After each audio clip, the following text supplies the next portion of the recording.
Bonsoir tout le monde, bienvenue à cette assemblée régulière du conseil municipal de la ville de Saint-Colomban. Nous sommes le mardi 16 janvier, il est 19 h, donc c'est notre première séance 2024, chers collègues. Permettez-moi de vous souhaiter une belle année. Donc, nous souhaitons que nos projets se réalisent et que le calme et la sérénité perdurent. Avant de débuter, je veux mentionner que le conseil du district 1 partait de Montréal aujourd'hui. Ça semble compliqué. Donc, il n'est pas loin. Il n'est pas loin. Puis est-ce qu'il l'arrête? Il doit passer à la maison et s'en va. OK. Donc, il va arriver en cours de séance. Il y a eu des petits problèmes sur le REM aujourd'hui et la tempête et un cumul de choses. Donc, on va l'accueillir quand il arrivera, mais on ne l'attend pas pour débuter. En adoption, je vais tourner mes pages comme il faut. Je vais faire les choses. Je n'avais pas de nouvelles particulières. Tu vois, il me texte à l'instant. Je m'excuse. OK, excellent. Je n'avais pas de mot d'ouverture particulier ce mois-ci. Je pense que mes collègues vont se charger des différentes activités à venir, donc je vais être attentif à vos mots. Ça nous amènerait tout de suite en ouverture, en adoption d'ordre du jour, donc il n'y a pas de retrait ni d'ajout séance tenante. Ça prend quelqu'un qui propose, s'il vous plaît. Je vais le proposer, Monsieur le maire. Merci. En suivi, j'ai deux petits suivis à faire concernant la période de questions du mois dernier. Donc, il y avait eu une question concernant la passerelle entre Stella et Bédard, donc la possibilité de déneiger cette passerelle-là. Donc, c'est des choses qui reviennent à chaque année. Donc, des fois, ça se déneige, des fois, ça ne se déneige pas. C'est beaucoup sujet lorsqu'il y a de la mobilité, évidemment, de la main-d'œuvre, le changement de personnel.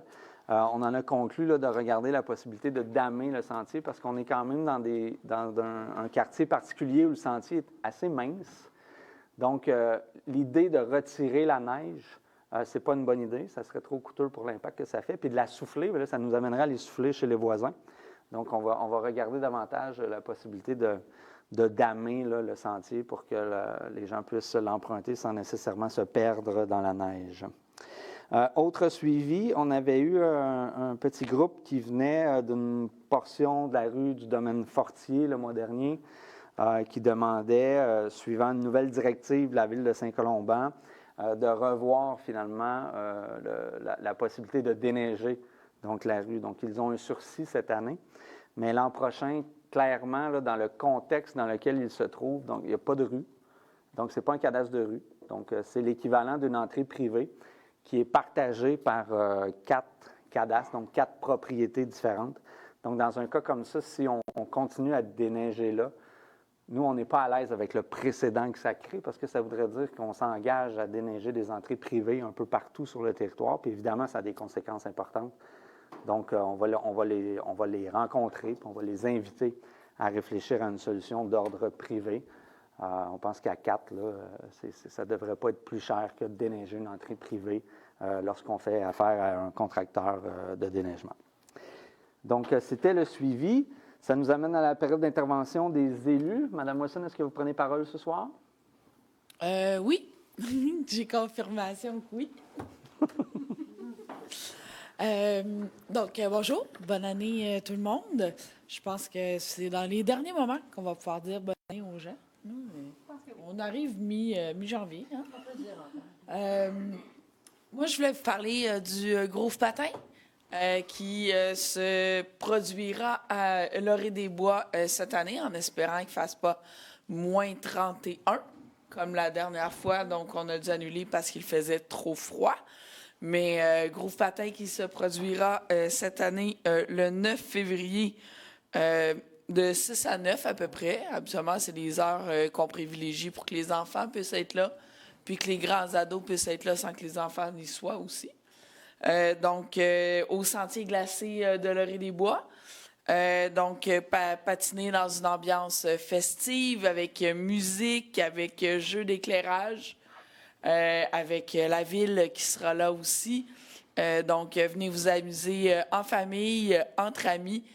J'y suis à chaque année avec ma famille, avec les amis. C'est toujours une belle soirée où on s'amuse à se dégourdir les jambes tout en voyant les enfants s'amuser sur la glace. Donc, gênez-vous pas, venez en grand nombre, venez peut-être découvrir ou redécouvrir le sentier glacé de Lorée-des-Bois, qui est toujours une belle glace.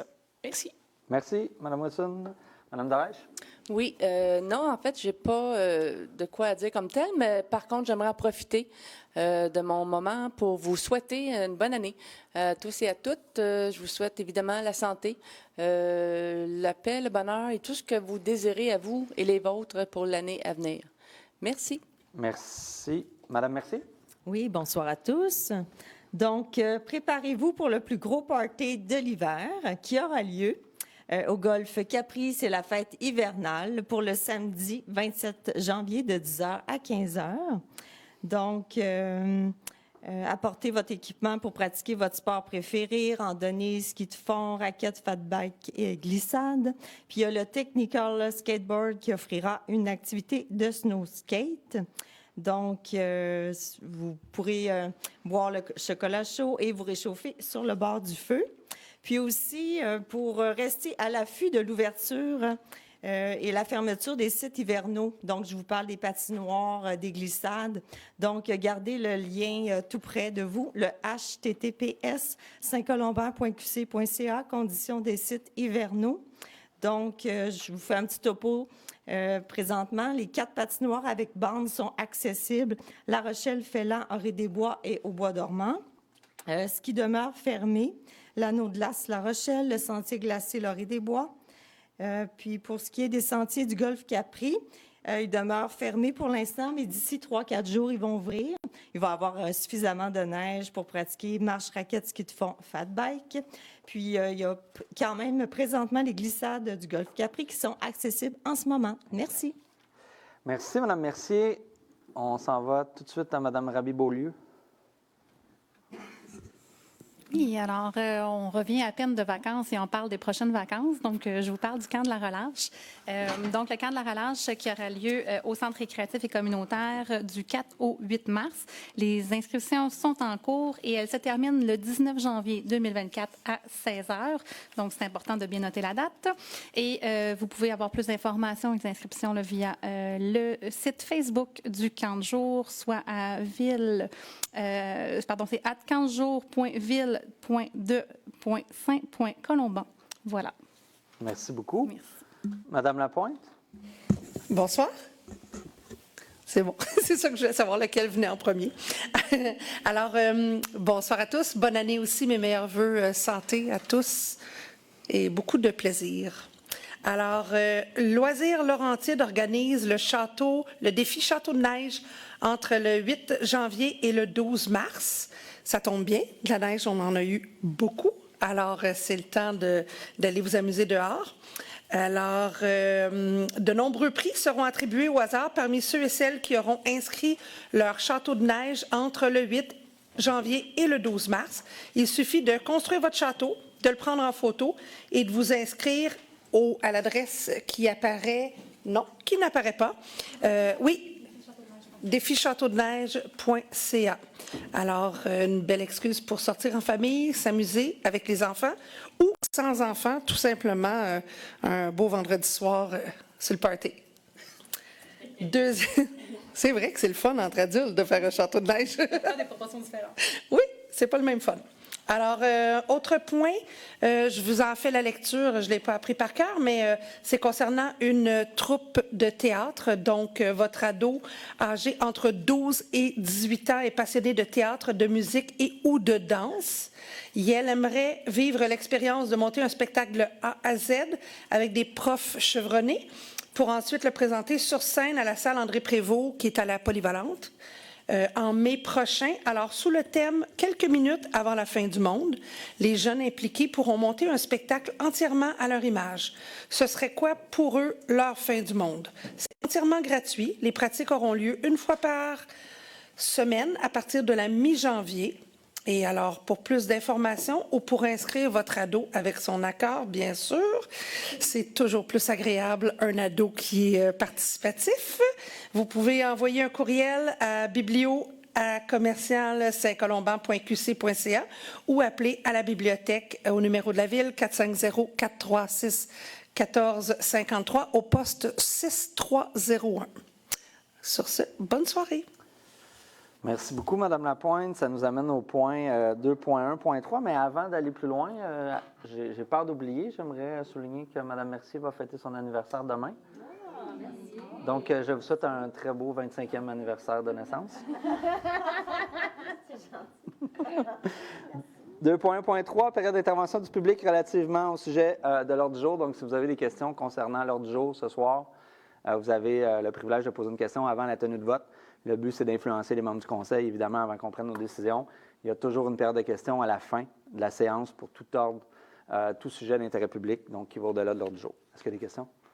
Pas de questions? Est-ce qu'il y a des questions en ligne? Bonsoir, aucune question en ligne. Merci, Mme Saint-Pierre-Desjardins. 2.1.4, adoption du règlement numéro 1001-2024 décrétant l'imposition des taux de taxation, des compensations et de la tarification de différents services municipaux pour l'année 2024. Donc, il y avait un avis de motion qui a été donné le 12 décembre dernier par Mme Gravel. Le règlement a été mis à la disposition du public, évidemment. Donc, il est proposé d'adopter le règlement numéro 1001-2024 décrétant l'imposition des taux de taxation, de compensation et de tarification des différents services municipaux pour l'année 2024. Donc, là-dedans, c'est vraiment là qu'on voit les taux de taxes qui vont être imposés dans les comptes. Il y a les tarifs aussi concernant les matières résiduelles, notamment, puis les tarifs liés à la consommation d'eau. Donc, j'ai demandé à Mme Saint-Pierre-Desjardins de préparer un tableau qui est derrière moi, là, qui font état des changements de 2023-2024. Je pense que les deux faits saillants à noter, c'est vraiment la diminution du taux de service à la dette. Donc, on a un endettement qui diminue, donc on charge le coût réel du service à la dette. Donc, étant donné que ça diminue, le taux de taxe à la dette diminue. En échange, le taux de taxe de résidentiel augmente. Mais en général, là, ça va générer une augmentation de taxe de 3 % en moyenne pour les gens, là, excluant la tarification des services, donc eau. Puis même au niveau des ordures, je pense que ça diminue, exact, enlèvement des ordures résiduelles. On passe de 64 à 57 $. Ce qui augmente beaucoup toutefois, là, c'est les matières recyclables.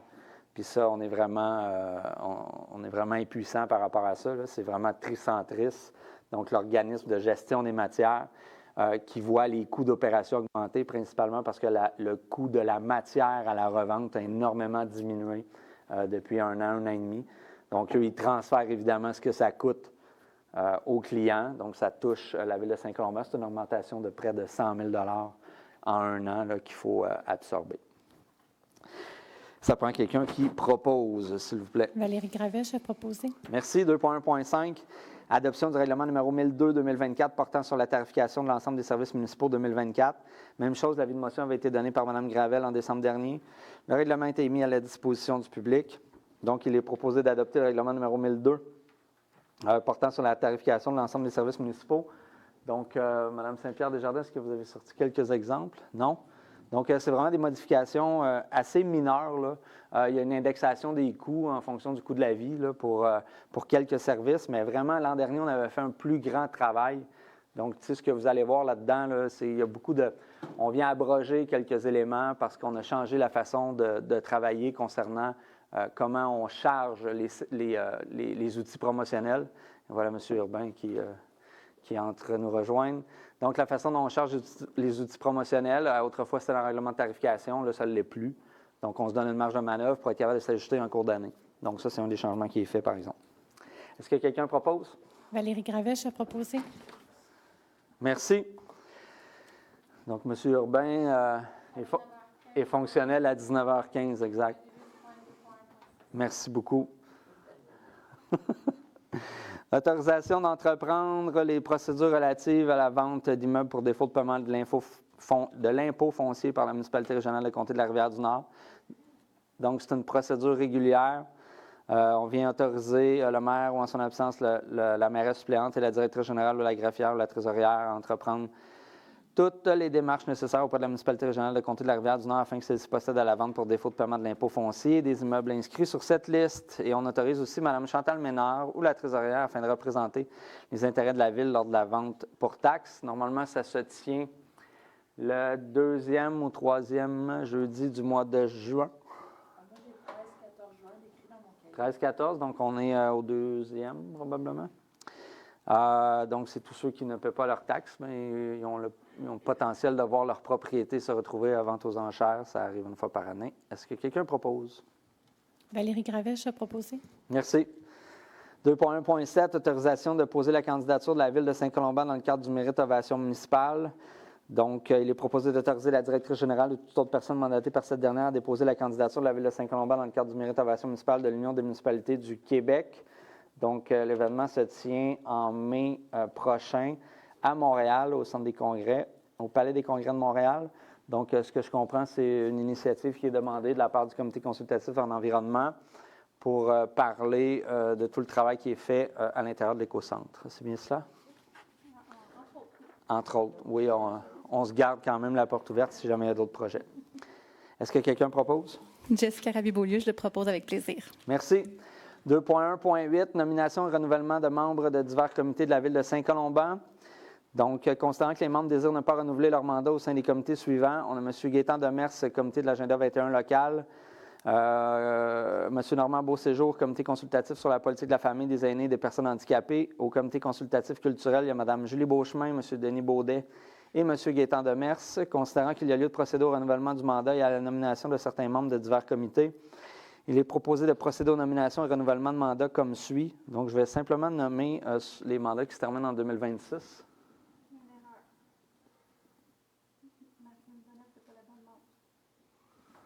C'est ce qui est dans la réseau qui compte. Est-ce que vous voyez un...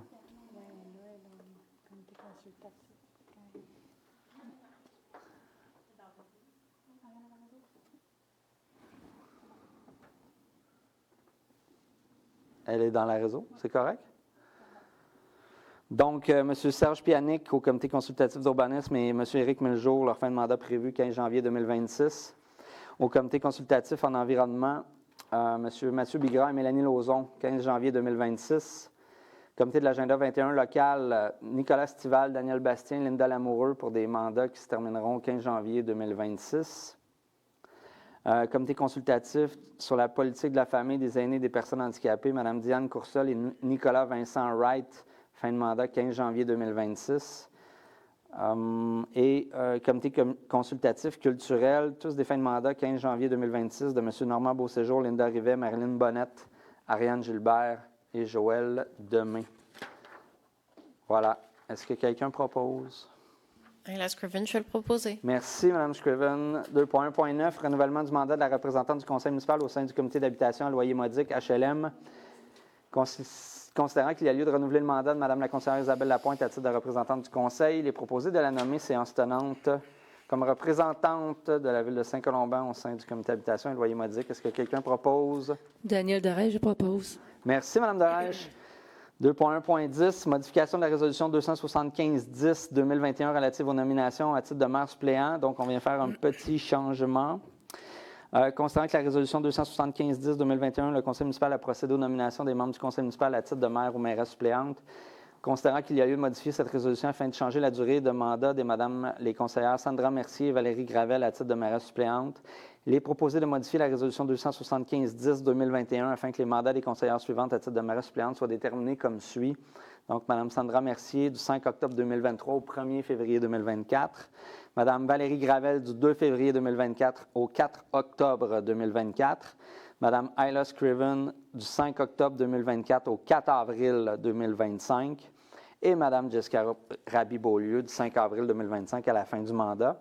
Donc, on garde le principe d'alternance. Ceci dit, on libère un petit peu plus tôt Mme Mercier de ses fonctions pour amener Mme Gravel à la fonction de mairesse suppléante. Est-ce que quelqu'un propose? Sandra Mercier, je le propose. Merci, Mme Mercier. 2.1.11, demande au ministre relativement à la détermination du caractère des équipements supralocaux. Considérant qu'une entente intermunicipale relative à la gestion et au financement des équipements, infrastructures, des services et activités à caractère supralocal ci-après est intervenue et a été signée en 2003 par l'ensemble des municipalités, à savoir Prévost, Saint-Hippolyte, Saint-Jérôme, Sainte-Sophie, Saint-Colomban et la municipalité régionale de comté de la Rivière-du-Nord. Il y a un doublon, là. On a écrit 2 fois Saint-Jérôme dans le réseau. Considérant que le caractère supralocal des équipements faisant partie de l'entente a été déterminé en appliquant les critères de l'article 24.5 de la loi sur la commission municipale et que les représentants suivants sont visés par l'entente intervenue, à savoir 4 équipements supralocaux sur le territoire de la MRC. Il y a le train de banlieue, Il y a l'organisation, l'organisme Diffusion en scène Rivière-du-Nord qui aujourd'hui représente le Théâtre Jules Vigneault. Et il y a dans l'entente les activités du Centre d'exposition du Vieux Palais à Saint-Jérôme, qui est aujourd'hui nommé le Musée d'art contemporain des Laurentides, le MACLO. Il y a aussi le Parc régional de la Rivière-du-Nord.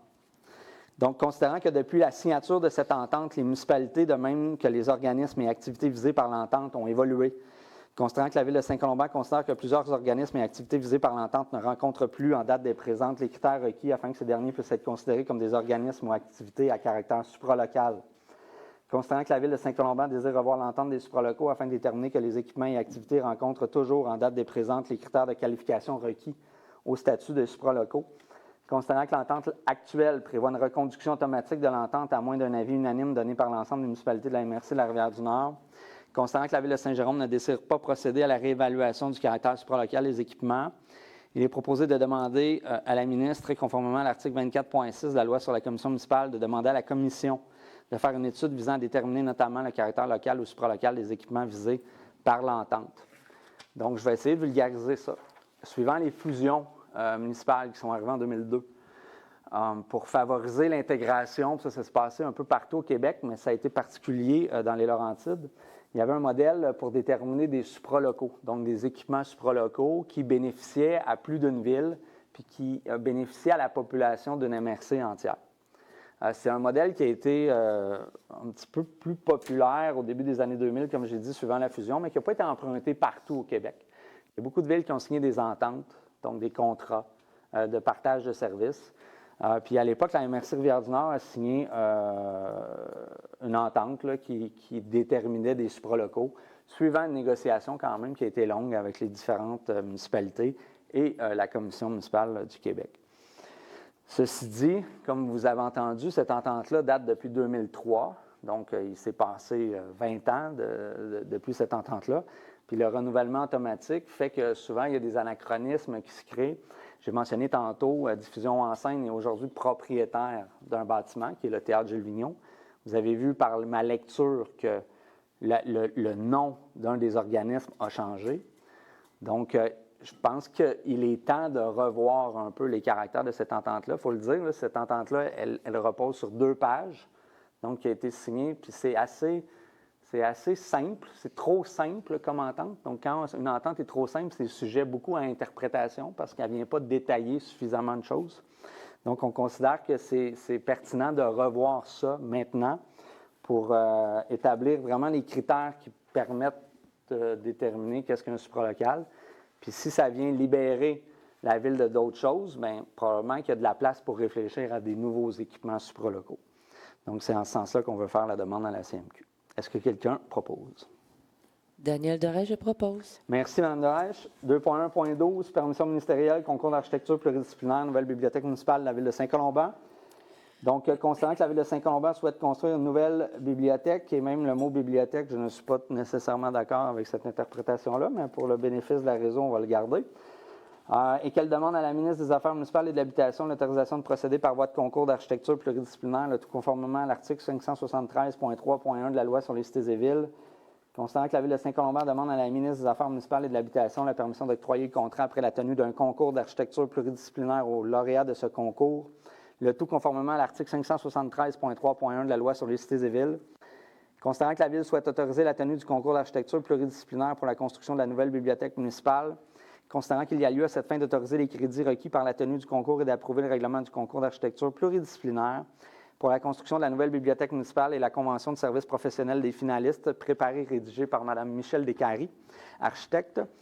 Il est proposé que la Ville approuve le règlement du concours architecture pluridisciplinaire pour la construction de la nouvelle bibliothèque municipale, de même que la convention de service, et que la Ville autorise toute modification au règlement du concours qui pourrait être nécessaire afin de donner suite aux recommandations du ministère des Affaires municipales et de l'Habitation, suivant l'octroi de la dépense ainsi que tout addenda qui pourrait être requis, suivant les questions des candidats, que la Ville autorise le lancement du concours d'architecture pour la construction de la nouvelle bibliothèque sous réserve de l'obtention d'une dispense du ministère des Affaires municipales conformément à l'article 573.3.1 de la loi sur les cités et villes, que la Ville autorise toutes les dépenses requises aux fins d'assurer le financement des honoraires à verser aux finalistes, des honoraires à verser aux membres du jury et des frais de publication du concours d'architecture pluridisciplinaire, d'imputer cette dépense n'excédant pas 300 000 $ aux activités d'investissement au code budgétaire 22 700 00 722, projet 2022-05, que la Ville autorise le maire ou en son absence la maire suppléante et la directrice générale ou la greffière à signer pour et au nom de la Ville les conventions des services professionnels avec les finalistes et les membres du jury.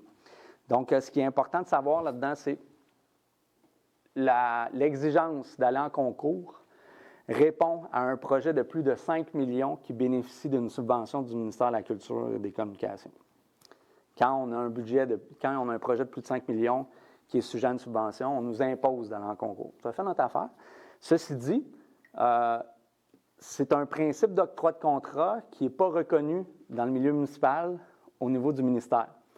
Donc, même si le ministère de la Culture et des Communications demande ou oblige, j'ai le goût de dire en parenthèse, d'aller en concours, il faut quand même demander une permission au ministère des Affaires municipales pour déroger de la gestion contractuelle régulière, parce que ces ministères-là sont en contradiction un petit peu. Ce que ça donne toutefois, c'est que ça va nous garantir, à mon avis, une plus belle offre architecturale du bâtiment. Puis quand on dit offre architecturale, évidemment, ça inclut les différents services de génie. Ce n'est pas seulement l'architecture, c'est l'intégration du travail d'ingénierie mécanique, d'ingénierie électrique, d'ingénierie civile. Puis là, ça va être envoyé finalement dans le monde de l'architecture, puis on va recevoir des projets. Ça va être évalué par un comité d'architectes et d'employés de la Ville pour déterminer le projet le plus cohérent par rapport aux aspirations qui vont être inscrites dans le concours. Donc, c'est la première fois qu'on a l'opportunité de travailler sur un projet à forte valeur architecturale sur le territoire de la Ville de Saint-Colomban.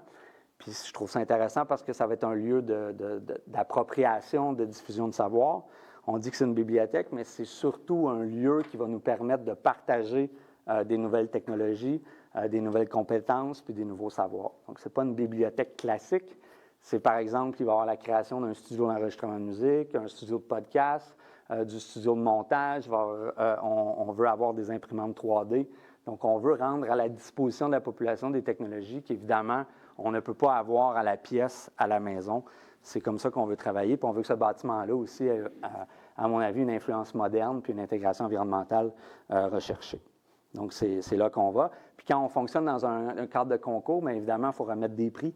Le prix principal, évidemment, c'est on gagne le mandat de réalisation du projet. Mais pour amener plus de firmes à travailler, il peut y avoir des prix pour la deuxième position, troisième position, des choses comme ça. C'est là le budget de 300 000 $ qu'on vient attribuer.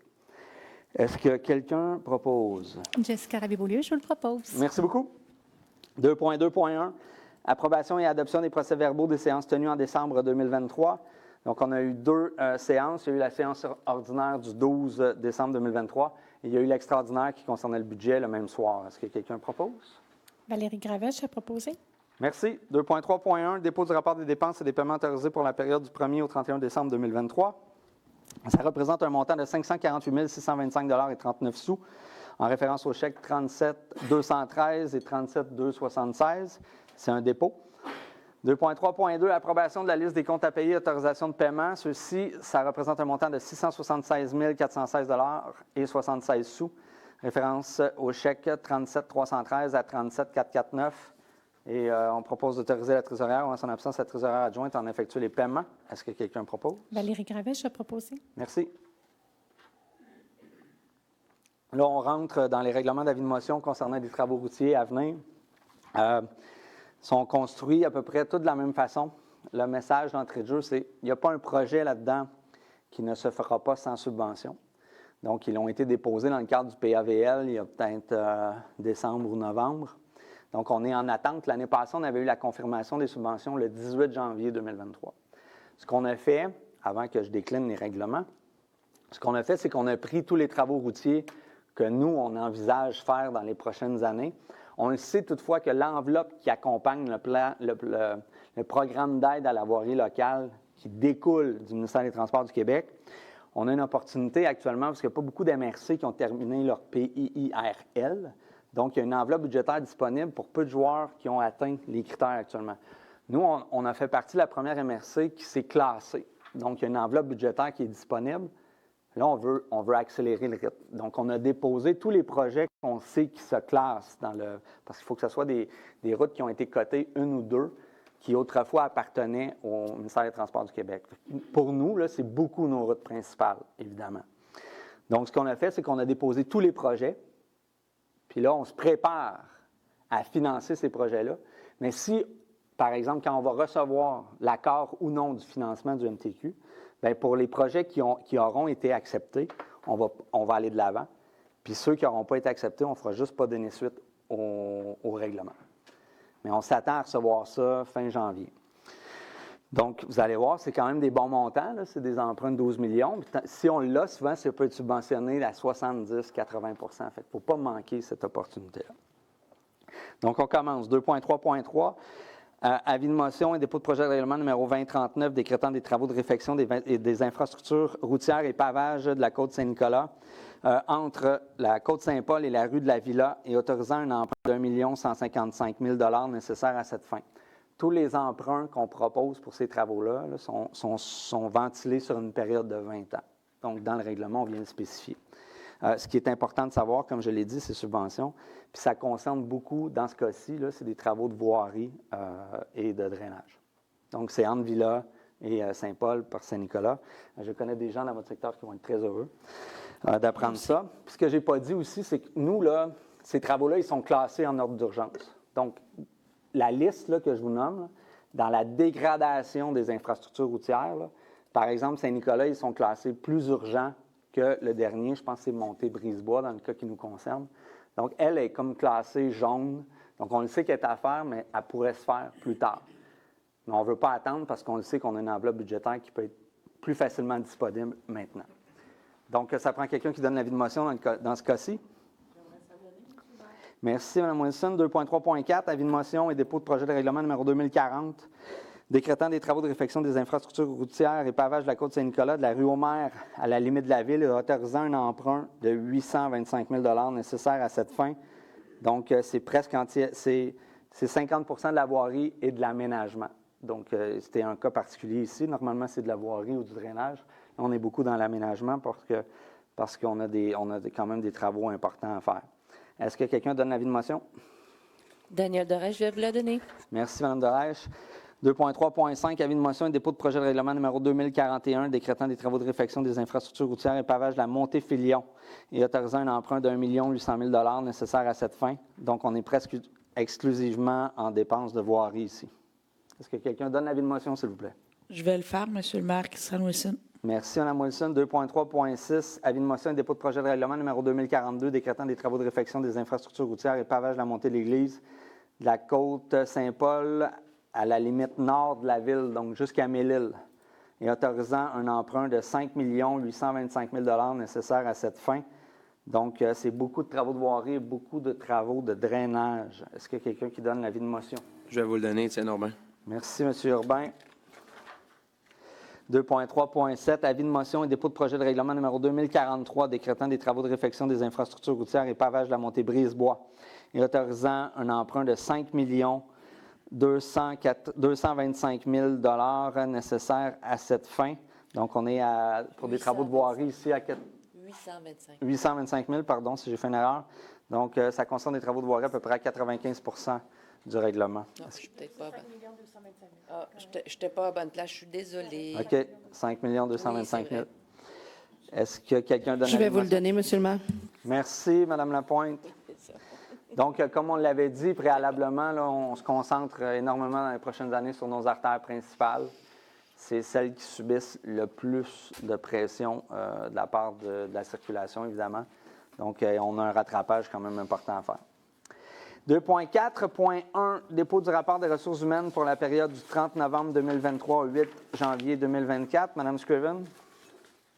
Oui, bonsoir tout le monde. Donc, conformément à l'article 33 du règlement 10-18-2020 concernant la délégation de pouvoir, suivi budgétaire et gestion de la dette, abrogeant et remplaçant le règlement 10-18-2019, la Direction des ressources humaines dépose le rapport des ressources humaines couvrant la période du 30 novembre 2023 au 8 janvier 2024. Nous avons 2 départs. Merci beaucoup. 2.4.2, autorisation de signature d'une lettre d'entente avec le syndicat relativement au taux de présence pour le service incendie. Considérant l'entente survenue entre la Ville et le syndicat des pompiers et des pompières du Québec, section locale Saint-Colomban, CFP 7148, relative au taux de présence pompier, il est proposé d'autoriser le maire ou en son absence, la mairesse suppléante et la directrice générale ou en son absence, la greffière à signer la lettre d'entente numéro 2024-01 avec le syndicat des pompiers et pompières du Québec, section locale Saint-Colomban, CFP 7148, relative au taux de présence. Donc, on vient finalement abroger un article dans la Convention qui permettait de déterminer les taux de présence des pompiers parce qu'on entre en négociation de convention collective jeudi. Une rencontre organisée avec l'administration et le syndicat des pompiers. Puis actuellement, le taux, là, je dirais qu'il est défavorable pour les pompiers parce que ça demande un taux de présence élevé, puis ça amènerait des potentiels congédiements que nous ne désirons pas. Et c'est clair pour les deux parties qu'on entend revoir la façon de calculer les taux de présence dans la nouvelle convention collective. Donc, on veut clarifier puis s'éviter des situations où il y a des pompiers ou pompières qui pourraient être en risque de congédiement pour non-atteinte du taux de présence, alors qu'on s'entend qu'on veut le négocier dans la nouvelle convention. Fait qu'on vient l'abroger ici, c'est ça que dit la lettre d'entente. Est-ce que quelqu'un propose? Étienne Urbain, je vais le proposer. Merci, M. Urbain. 2.4.3, autorisation de signature d'une lettre d'entente avec le syndicat relativement à la modification des heures hebdomadaires de l'agent de la bibliothèque et de la culture et de technicien de documentation au service de la bibliothèque et de la culture. Donc, c'est un changement, c'est un ajout d'1,5 heures par semaine. Autrefois, le poste était calculé sur 36 heures par semaine. On a eu une demande pour l'augmenter à 37,5 heures. Le conseil est, à mon avis, favorable. Donc, on leur demande d'autoriser cette demande-là. Est-ce que quelqu'un le propose? Ayla Scriven, je vais le proposer. Merci beaucoup. 2.4.4, suspension administrative aux fins d'enquête, employé portant le numéro 710-363. Donc, considérant la recommandation de la direction générale, il est proposé d'entériner la suspension administrative avec solde pour fin d'enquête en date du 8 décembre 2023 de l'employé portant le numéro 710-363 et d'entériner la recommandation de la direction générale quant au sort de l'employé à la suite de l'enquête. Est-ce que quelqu'un propose? Ayla Scriven, je vais le proposer. Merci beaucoup. 2.4.5, abolition du poste hybride au service du greffe. Donc, considérant que le conseil municipal, par la résolution 272-9-2023, procédait à la création d'un poste hybride au service du greffe et à la signature d'une lettre d'entente numéro 2023-05, considérant que par la même résolution, le conseil municipal nommait Mme Stéphanie Vermette à ce poste, considérant la démission de Mme Vermette en date du 7 janvier 2024, considérant que le poste hybride au service du greffe est présentement vacant. Est-ce que la date de démission est bonne? Considérant que le conseil municipal désire procéder à l'abolition du poste, le tout en conformité avec les dispositions de la convention collective, il est proposé d'abolir le poste hybride au service du greffe. Est-ce que quelqu'un le propose? Ayla Scriven, je vais le proposer. 2.4.6, abolition des postes d'intervenants jeunesse au service de développement social et des loisirs. Considérant que tous les postes d'intervenants jeunesse sont vacants, considérant que le conseil municipal désire procéder à l'abolition de l'ensemble des postes d'intervenants jeunesse, le tout en conformité avec les dispositions de la convention collective, il est proposé d'abolir l'ensemble des postes d'intervenants jeunesse au service du développement social et des loisirs. Donc, on arrive avec une autre proposition. Donc, le service des loisirs nous a proposé d'embaucher des techniciens en loisirs plutôt que des intervenants jeunesse. Évidemment, ce n'est pas un abandon du conseil quant au fait d'organiser, de stimuler des activités auprès de la population adolescente. On change de stratégie. Autrefois, les intervenants jeunesse étaient rattachés à la maison des jeunes, puis ce n'est pas une formule qu'on veut maintenir. On veut que ce soit davantage hybride, puis ça va dans la philosophie où la maison des jeunes, pour nous, ce n'est pas la finalité des activités qu'on veut organiser par les adolescents. On veut que la ville elle soit plus présente dans les différents lieux de la ville. On a une occupation du territoire éclatée. Donc, l'idée de ramener tous les adolescents en un seul lieu au centre-ville, ce n'est pas, à mon avis et à notre avis, bien adapté à la population. On a des quartiers qui sont très loin d'ici, puis on a une population adolescente qui est, je dirais, dispersée, puis qui fréquente des sites. Donc, on va amener nos employés à développer des activités partout sur le territoire, que ce soit dans les parcs, que ce soit à la bibliothèque, au centre récréatif, sur nos terrains de jeu. Puis ça nous demande d'avoir des techniciens. Le technicien en loisir va davantage répondre à cette perspective-là, tout ça en collaboration avec notre coordonnateur des activités jeunesse, évidemment. Est-ce que quelqu'un propose? Ayla Scriven, je vais le proposer. Merci. 2.5.1, octroi de contrat, service d'impression pour le bulletin municipal. Considérant que la Ville désire obtenir des services d'impression pour le bulletin municipal, considérant que la directrice du service des communications effectue une recherche de prix auprès des entreprises suivantes, l'imprimerie L'Empreinte, Groupe Chicoine et AC Werbrook. Considérant que le résultat de la recherche de prix est le suivant, l'imprimerie L'Empreinte, 25 600 $, Groupe Chicoine, 24 746,88 $. Considérant que l'offre de l'imprimerie L'Empreinte est globalement plus avantageuse pour la Ville, considérant la recommandation de la directrice du service des communications, il est proposé d'octroyer contrat à l'entreprise Imprimerie L'Empreinte au coût de 25 600 $ excluant les taxes applicables, et ce, conformément à leur offre de prix datée du 12 décembre 2023, et d'imputer cette dépense aux activités de fonctionnement au code budgétaire 02 170 00 341. Ce prix-là il est basé sur le prix moyen du papier, donc il peut être sujet à diminuer ou à augmenter parce que c'est une prévision en fonction de l'impression. Ce n'est pas un prix fixe, il est variable, comme l'essence. Donc, mais là, en fonction du prix qui a été soumis, on leur a demandé les mêmes exigences. Donc, c'est l'empreinte qui a soumis le prix le plus inférieur. Donc, est-ce que quelqu'un propose cet octroi de contrat? Ah, il est plus élevé. Exact. Puis exact, c'est ça, c'est la variabilité des prix qui nous permet c'est une prévision. Mais l'empreinte, on fait déjà affaire avec eux, ils sont plus flexibles. Donc, le service nous recommande d'aller avec le 25 600. Exact. Est-ce que quelqu'un propose? Jessica Rabier-Beaulieu, je me propose. Merci beaucoup. 2.5.2, octroi de contrat service professionnel pour la réalisation d'une campagne de sensibilisation relative à la gestion des matières résiduelles. Donc, considérant que la Ville désire obtenir des services professionnels pour la réalisation d'une campagne de sensibilisation relative à la gestion des matières résiduelles, considérant que la directrice du service des communications effectue une recherche des prix auprès des entreprises suivantes: Création stratégique absolue, Uppercut, Rating Communication et Hérode Communication. Considérant que le résultat de la recherche de prix est le suivant: Hérode Communication, 42 000 $, Uppercut, 43 487 $.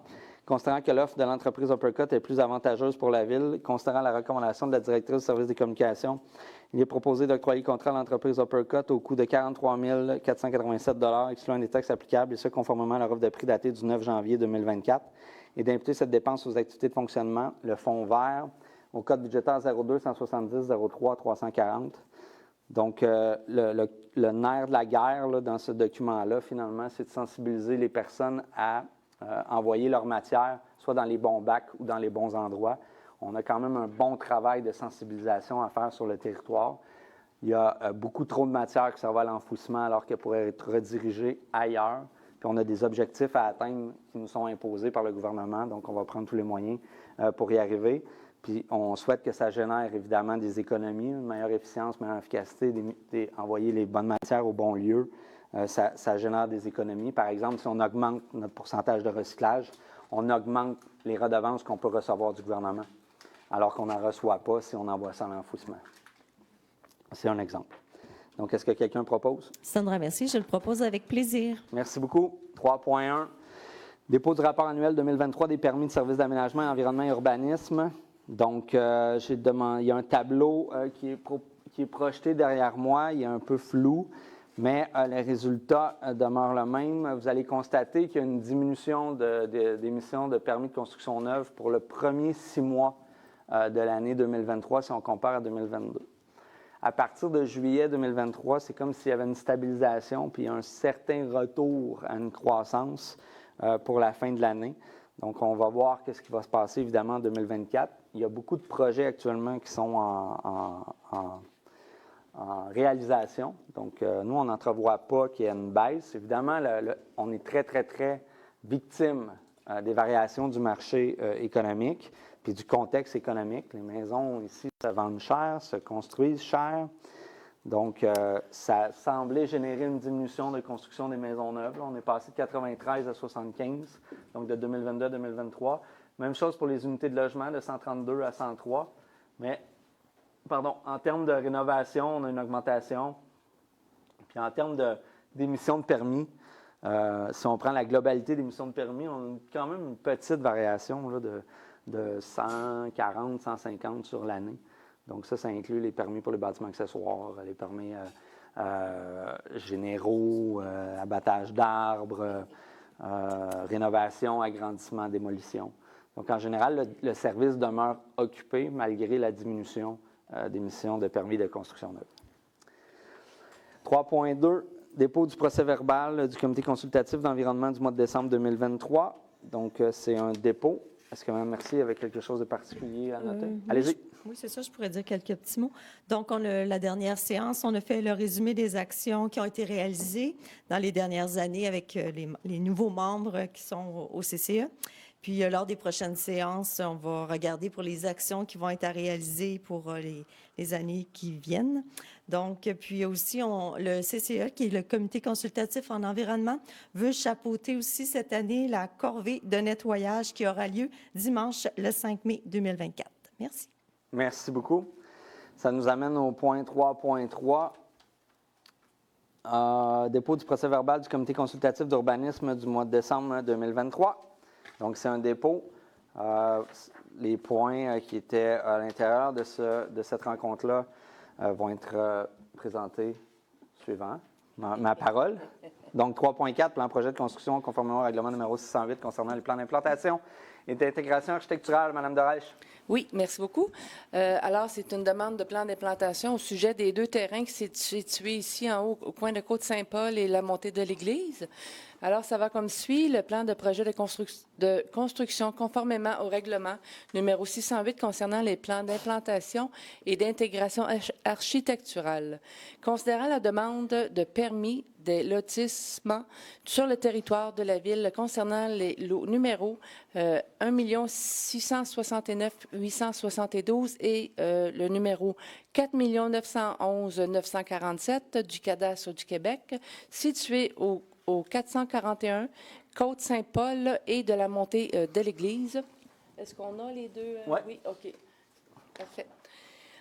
Considérant que la demande a été assujettie au numéro 608 tel que demandé, considérant que la recommandation favorable du CCU, il est demandé d'accepter les plans relatifs à cette demande et en même temps d'autoriser le service d'aménagement et environnement et d'urbanisme à émettre les permis à cet effet. Donc, si je peux vulgariser, historiquement, c'était 2 lots. Puis comme vous voyez, là, c'était 2 lots assez irréguliers. Donc, on parle de ce lot-là qui avait une espèce de chemin qui menait un petit peu plus profond. Avec ici, là, c'est l'ancienne marmotte bâtée, avec l'aide alimentaire qui se trouve ici. Donc, la demande, c'est le même propriétaire. Avec le temps, il est devenu propriétaire des 2 lots. Donc, c'est une demande d'unifier les lots. Donc, évidemment, ça fait notre affaire parce que ça générait des contraintes. Là. Vous ne le savez peut-être pas. Mais quand on demande un permis de construction, on a des marges à respecter. Donc, dans des terrains aussi irréguliers, bien, des constructions potentielles limitent, évidemment, ce qui est possible d'être fait. Donc, en unifiant les lots, là, le propriétaire se donne une marge de manœuvre pas mal plus intéressante pour déposer un projet. Dans ce cas-ci, on est en zonage commercial, donc en C1, C2, si je me rappelle bien, donc pour éventuellement déposer un projet commercial. Ceci dit, on n'a pas eu de projet encore, mais on sent là, que le propriétaire se prépare à arriver avec quelque chose, évidemment. Est-ce que quelqu'un propose? Je le propose. Merci, Mme Dorèche. 3.5, adoption du règlement numéro 468-2023-02, modifiant le règlement concernant l'utilisation des pesticides numéro 468. Donc là, on va tomber dans une série de règlements que j'ai présentés, déposés, que le Conseil a déposé le mois dernier, en décembre. Là, on est vraiment dans la période d'adoption. Donc, 3.5, concernant les pesticides, l'avis de motion avait été donné par Mme Mercier en décembre dernier. Le règlement a été mis à la disposition du public. L'objet du changement de règlement, c'est qu'on vient doubler les amendes. Puis vous allez voir, là, la suivi de règlement, on double les amendes. Ça fait plusieurs années qu'on n'avait pas touché à ça. Depuis 1996, merci, Mme Saint-Pierre-Desjardins. Donc, depuis 1996, on n'a pas touché à ces montants-là. Donc, 300 $. Là, on augmente ça à 1 000 $ pour personnes physiques. Première infraction pour une personne morale, on était à 100 $. Là, on augmente à 2 000 $. Donc, là, puis il y avait une gradation. Là, on ne fait plus de gradation. Donc, évidemment, si on a le bon comportement, ça ne nous concerne pas. Mais si on a des mauvais comportements, bien, on se donne les moyens de faire respecter nos règlements, à notre avis, avec ça. Donc, on double. Est-ce que quelqu'un propose? Sandra, merci, je le propose. Merci. 3.6, adoption du règlement numéro 478-2023-03, modifiant le règlement 478-2012, concernant les politiques et procédures applicables à la gestion de l'eau, tel qu'amendé. Donc, l'avis de motion avait aussi été donné le 12 décembre dernier par Mme Jessica Rabi-Beaulieu, considérant que le règlement a été mis à la disposition du public pour consultation dès le début de la séance sur le site Internet de la Ville. Donc, je vais faire état des différentes modifications. Je veux simplement spécifier d'entrée de jeu que la gestion de l'eau, là, ça ne concerne que les gens qui sont desservis par un aqueduc public. Donc, si vous avez un puits à la maison, là, ça ne vous concerne pas. Vous avez un usage exclusif. Puis, je ne pense pas qu'on ait un droit très développé là, pour vous imposer l'utilisation d'un puits qui vous appartient. Dans le cas qui nous concerne, pour un aqueduc public, c'est un puits, on a une responsabilité d'assurer une desserte en eau potable aux gens qui utilisent l'infrastructure publique. Puis c'est ce qu'on vient faire ici. Donc, évidemment, on vient aussi doubler les amendes, mais il y a aussi toute la réglementation qui concerne l'arrosage. Donc, on a voulu se concentrer sur les besoins primaires en consommation d'eau potable pour les gens qui sont desservis par l'aqueduc. Parce qu'on constate encore, évidemment, quand il y a des sécheresses, quand on est dans la période où les gens se remplissent naturellement leur piscine, on fait face à une précarité d'offres d'eau. Donc, souvent, la ville est on est obligé de faire remplir les réserves d'eau par des livraisons de camions. Puis c'est quand même onéreux. Donc, on vient resserrer énormément la réglementation concernant les arrosages de pelouse. Ça, c'était à la suggestion, je pense, du comité consultatif d'environnement. Donc, comme je l'ai dit, l'objectif, c'est de protéger la disponibilité de la ressource. Donc, le comité consultatif d'environnement a recommandé qu'on ne cesse pas, évidemment, l'arrosage de jardins ou de plates-bandes comestibles, mais ce qui est pour un arrosage ou un système d'irrigation pour une pelouse sur un réseau d'aqueduc, ça va être contraint, sinon interdit. Il y a des exceptions. Il y a des exceptions, évidemment, quand on vient d'implanter une pelouse puis qu'on a besoin d'une irrigation, d'une hydratation assez forte de la pelouse quand on vient de l'installer. Mais comme on dit souvent en rencontre, le moins on coupe d'arbres, le plus on garde d'ombrage. Le plus on garde d'ombrage, le moins on met en péril nos aménagements parce qu'on préserve de l'assèchement. Donc, c'est quand même un règlement que je considère important. Mais il faut relativiser, là, ça ne concerne que les gens qui sont sur l'aqueduc public, c'est bien important. Puis on fait face quand même à des enjeux quand même assez importants de disponibilité d'eau. Il y a des grands consommateurs d'eau, puis l'eau qu'on veut fournir à la population, évidemment, mais c'est pour se répondre à des besoins primaires. Hein. Ce n'est pas pour arroser du gazon. Donc, c'est pas mal ce que le règlement vient dire ici. Est-ce que quelqu'un propose?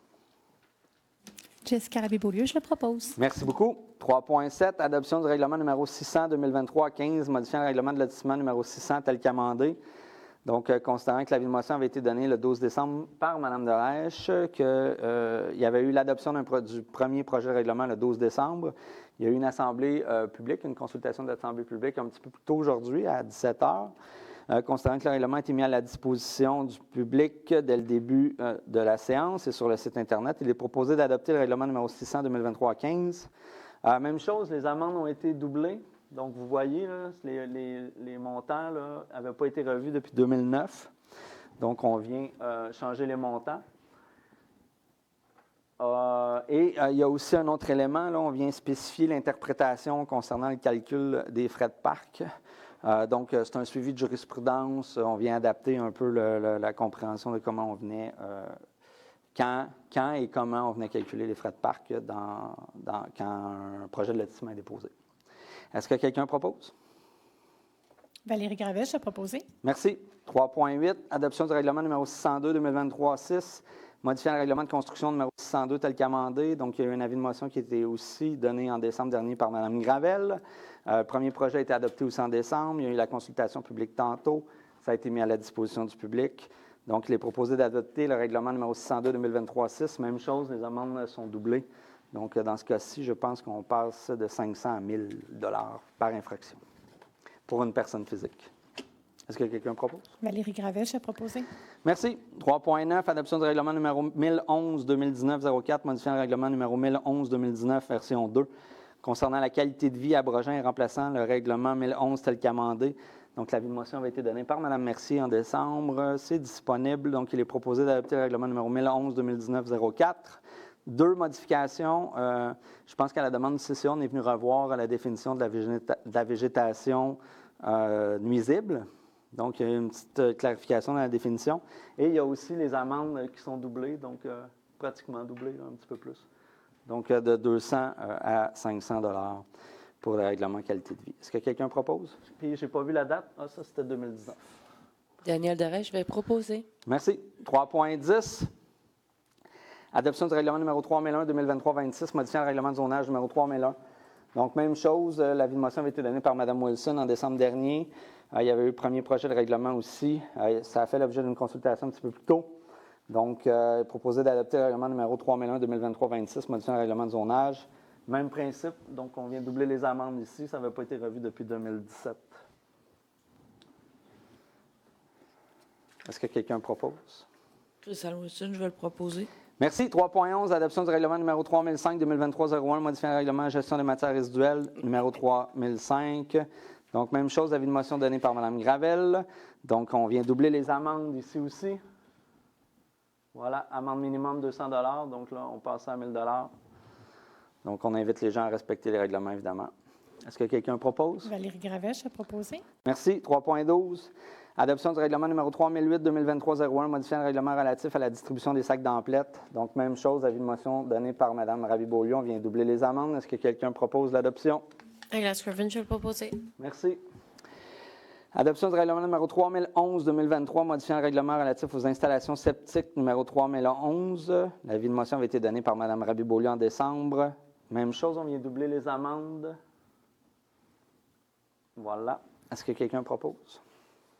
Valérie Gravèche a proposé. 3.14, adoption de la politique 8014-2024-02, modifiant la politique 8014, soutien et aide financière telle qu'amendée. Je vais laisser Mme Rabi-Beaulieu présenter cette modification-là. C'est une modification qu'on nous demande depuis notre arrivée en politique et finalement, nous y sommes arrivés. Mme Rabi-Beaulieu. Exactement. Je vais commencer par l'article 1, qui tout d'abord, en fait, qui est une petite modification, là, qui celle-ci était peut-être moins attendue, mais qui est tout de même intéressante. Donc, l'objectif de l'article 1 ici, c'est d'octroyer une aide financière là, pour les organismes admissibles de territoire de la ville de Saint-Colomban pour la réalisation de projets ou d'activités à caractère environnemental, soit des projets visant la protection, l'amélioration, la mise en valeur des lacs et des cours d'eau. Et ce sont pour les associations de lacs et de cours d'eau. Il y a un montant d'aide financière, là, un maximum de 1 000 $ qui est accordé selon l'enveloppe budgétaire de la ville. Donc, c'est pour le premier article. Et l'article 2, est effectivement très demandé depuis longtemps. Ça a été attendu et ça a été entendu. Donc, voici le tout nouveau programme de soutien pour l'achat de produits d'hygiène personnelle durables. Donc, par durable, on entend lavable, réutilisable. Donc, c'est évidemment dans un objectif là, de réduire les coûts d'achat de ces 10 produits et aussi de réduire les impacts environnementaux générés, évidemment, là, par l'enfouissement de ces déchets-là qui pourraient être évités. Donc, on voulait évidemment une politique de soutien très inclusive. Donc, c'est pour toute personne utilisant les produits d'hygiène personnelle résidant sur le territoire de la ville de Saint-Colomban qui pourront bénéficier d'un remboursement. Les produits admissibles, donc évidemment les produits d'hygiène réutilisables comme des coupes menstruelles réutilisables, des serviettes menstruelles lavables, des culottes menstruelles lavables, des protège-dessous lavables, des compresses d'allaitement aussi qui ont été ajoutées et aussi le matériel nécessaire à la confection de ces produits-là. Donc, l'aide financière, c'est un remboursement qui est disponible aux 2 ans. C'est 50 là, une valeur d'aide financière égale à 50 du montant d'achat, taxes incluses, et ça jusqu'à concurrence d'un montant de 75 $. Une seule demande de remboursement peut être effectuée pour l'ensemble des produits admissibles. Et pour avoir droit, dans le fond, de bénéficier de ce remboursement-là, on doit évidemment remplir un petit formulaire qui va être disponible à la ville, avoir une preuve de résidence et une facture d'achat originale. Et important, c'est un point qu'on tenait lorsqu'on l'a réfléchi au comité consultatif en environnement dans un commerce du Québec. Donc, on vous encourage fortement à faire des achats locaux et pourquoi pas penser à nos commerçants locaux qui sont à la ville. Donc, voilà. Et puis, il faut soumettre, dans le fond, la demande dans les 3 mois précédant l'achat, suivant l'achat, pas précédent, évidemment. Voilà, donc, en conséquence, mes chers collègues, je vous propose d'adopter la modification de la politique 94, telle qu'amendée aujourd'hui. Est-ce que vous la proposez, Mme? Je la propose également, oui, je vous propose, chers collègues, de Donc, j'aimerais vous remercier, vous deux, pour votre patience, parce que ça a mené des débats très intéressants depuis 2017.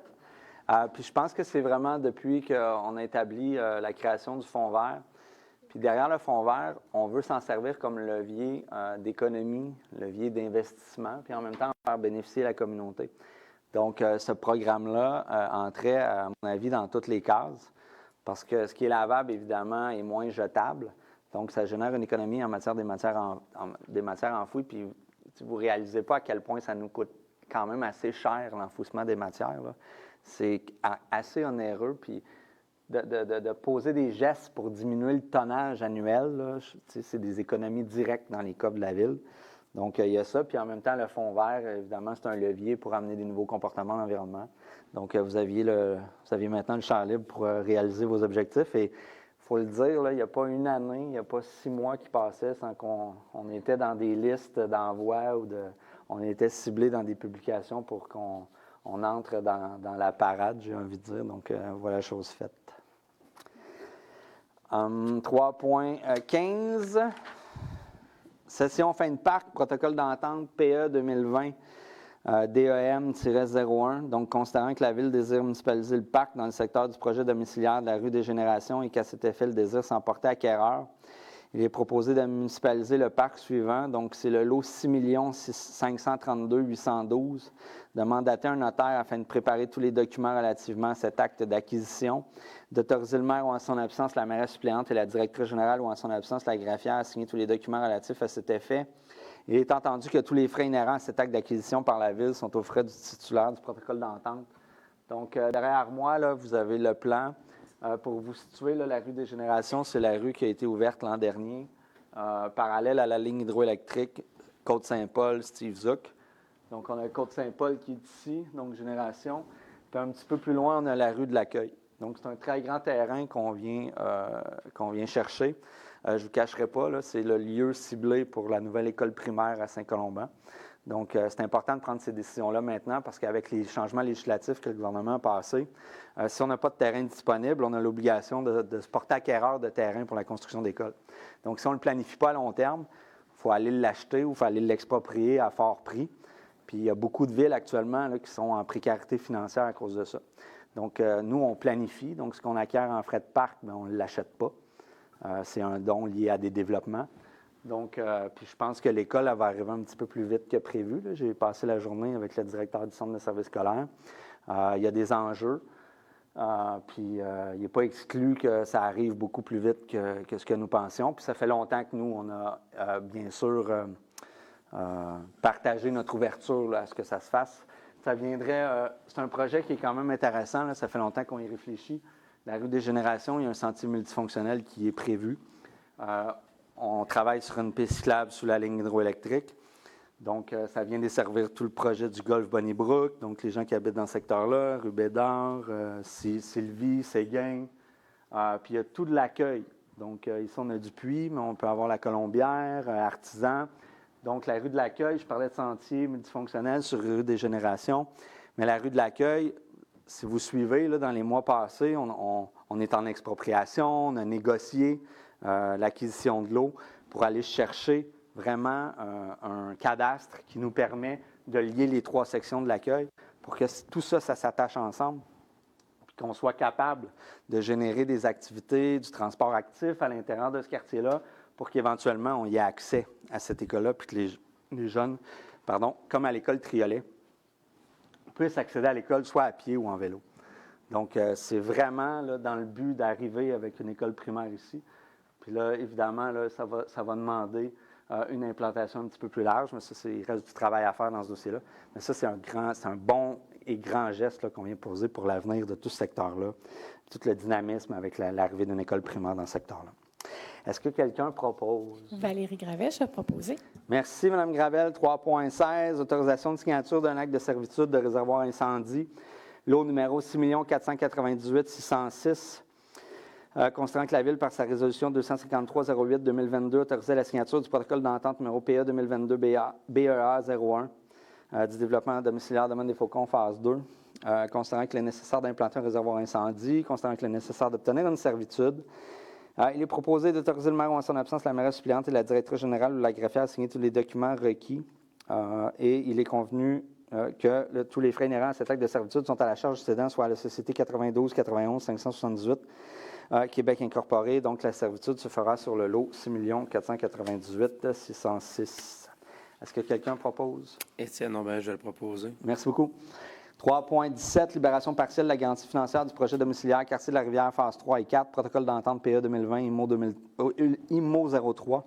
Donc, il est proposé d'accepter les 10 travaux, et ça conformément à l'article 9 du protocole d'entente intervenu entre le titulaire et la Ville, et d'autoriser le maire ou en son absence la mairesse suppléante et la trésorière ou en son absence la trésorière adjointe à procéder à la libération d'une partie de la garantie financière portant le numéro OGUA 63052, montant de 91 057 $. Le tout conditionnellement à ce que le titulaire du protocole d'entente ait versé à la Ville une garantie financière au montant de 81 057 $. Est-ce que quelqu'un propose? Daniel Doré, je vais proposer. Merci. Donc, nous, quand on vote une résolution comme ça, on reçoit un rapport préliminaire de nos services d'ingénierie. Donc, on constate que tout a été fait selon les règles de l'art et conforme. Donc, quand c'est fait, on libère. 3.18, libération partielle de la garantie financière du projet domiciliaire prolongement de la rue de l'Artisan, phase 1, protocole d'entente PA 2020 ART 01 suite à la première couche de pavage. Considérant le dépôt du rapport favorable, M. Patrick Labelle, ingénieur au service des travaux publics, daté du 1er décembre 2023, qui spécifie que les travaux relatifs à la première couche de pavage du projet domiciliaire prolongement de la rue de l'Artisan, phase 1, ont été complétés et répondent aux exigences du règlement. Il est proposé d'autoriser le maire ou en son absence la mairesse suppléante et la trésorière ou en son absence la trésorière adjointe à procéder à la libération d'une partie de la garantie financière, à savoir la somme de 161 034 $ et à signer tous les documents à cet effet.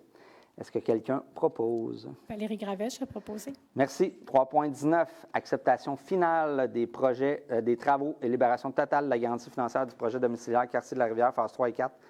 Protocole d'entente PA 2020, IMO 03. Donc, on a reçu le rapport de M. Labelle de notre service de génie, des travaux publics, pardonnez-moi. Donc, aucun vice ou défaut de quelque nature que ce soit.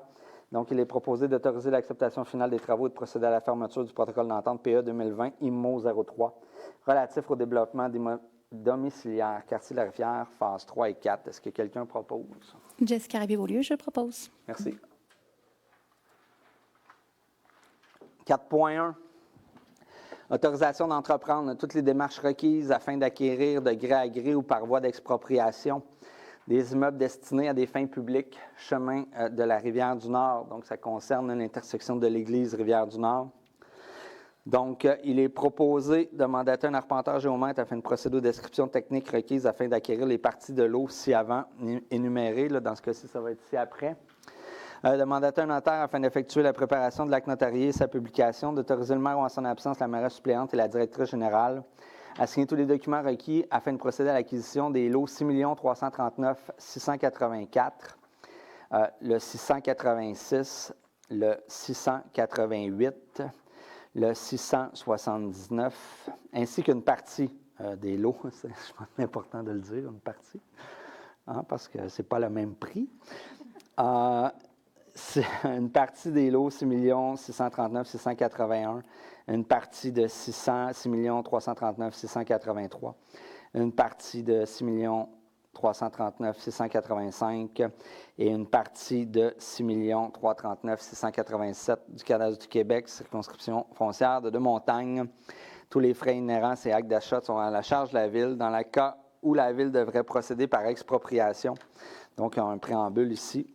Donc, on vient stipuler de quel lot, donc les lots que je viens de nommer, là, que je viens de nommer font partie de ça, puis on spécifie quand ça touche une partie seulement des lots.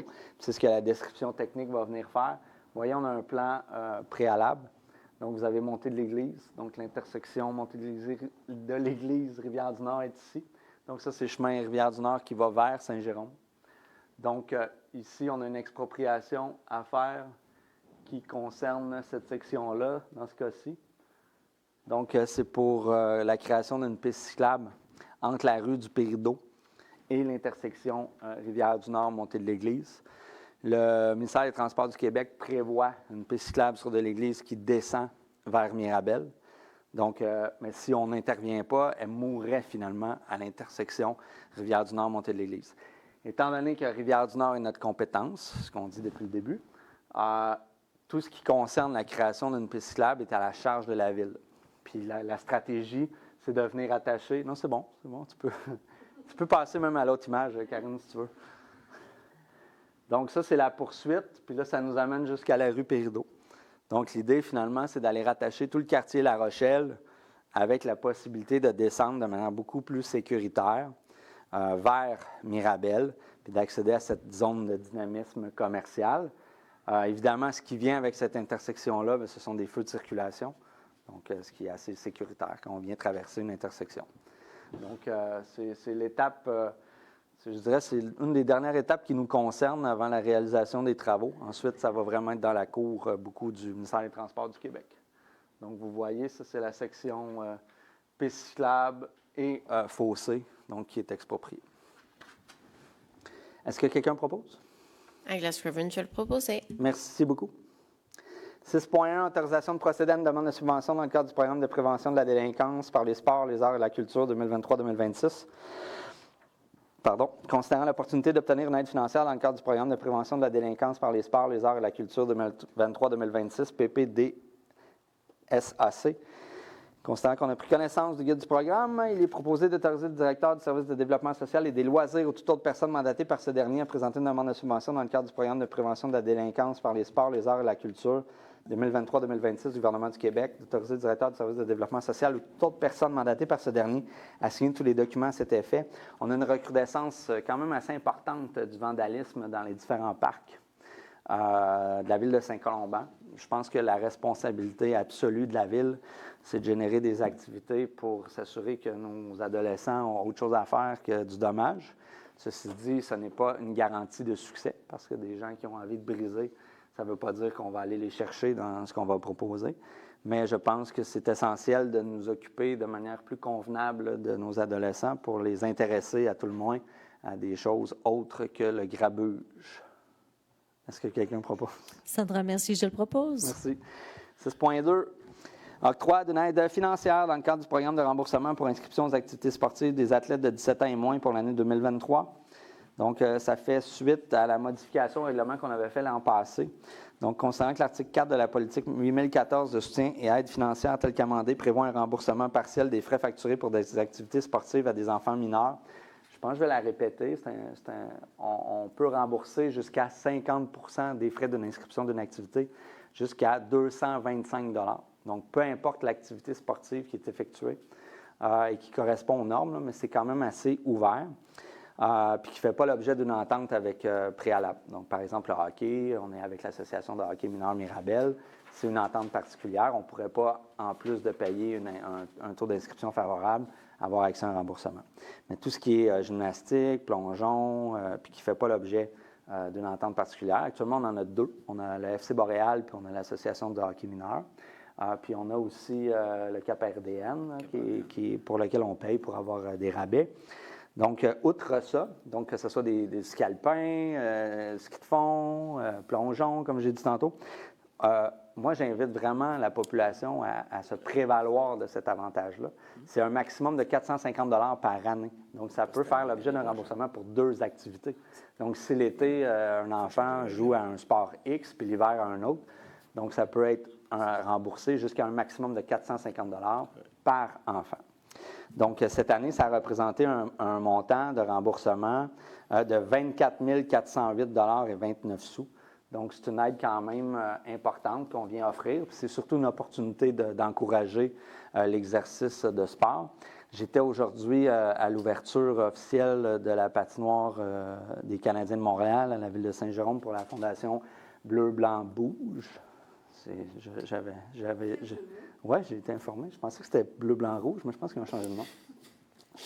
Puis, c'est vraiment une magnifique infrastructure. Puis, l'objectif de cette fondation-là, évidemment, c'est d'encourager la pratique du sport en faisant abstraction des différenciations sociales. Donc, peu importe d'où on vient. Donc, la Fondation du Canadien, finalement, a fait l'achat de 100 paires de patins, 100 casques, 100 bâtons. Donc, on peut louer ça de manière gratuite pour s'initier au patin, au hockey. Donc, dans la même optique, nous, le remboursement de ces activités-là, on a voulu l'élargir. Autrefois, c'était assez, j'ai envie de dire, symbolique. Hein? C'était un maximum de 75 $ ou 50 %. Donc, on a fait passer ce montant-là de 75 à 250, tout en plafonnant jusqu'à 450 par année. 225, j'ai dit 250, c'est 225 et 450.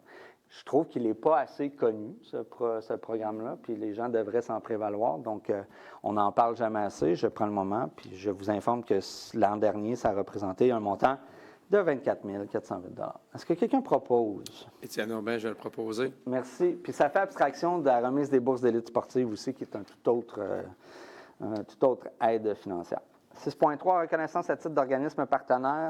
Donc, on vient reconnaître le Centre de prévention suicide Le Faubourg en vertu de la politique numéro 8014. Est-ce que quelqu'un propose? Isabelle Lapointe, je propose. Merci beaucoup. Ça nous amène à la période d'intervention du public.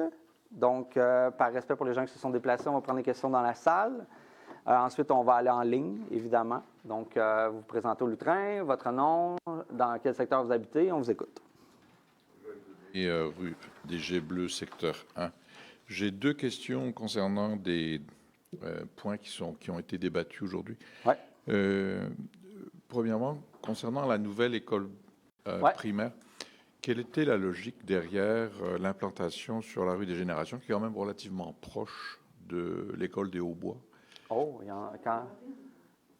Oui, elle pourrait. En fait, elle est au centre de la rue des Bois et des Hauts-Bois. Elle est proche, mais c'est quand même un secteur qui est mal desservi actuellement. Il y a des gens qui sont dans ce secteur-là, qui vont à Mère-et-Monde. Par l'autre côté. Oui, ils doivent aller à Mère-et-Monde. Il y a même eu des déplacements à Triolet. Donc, nous, ce secteur-là, il nous a été fortement... Exact. Il y a une étude de bassin des futurs étudiants. Ah, d'accord. Puis là, ils savent que ce secteur-là est propice à répondre à des besoins. Puis c'est en fonction des statistiques du Centre de services scolaires de la Rivière-du-Nord. Démographique. Nous, on avait déjà, on la connaît, notre ville, on sait où ça se développe et où il y a des gens. Mais eux, ils avaient déjà ciblé ce secteur-là. Il y a quand même eu une bonne jonction des opportunités. Merci. Ici.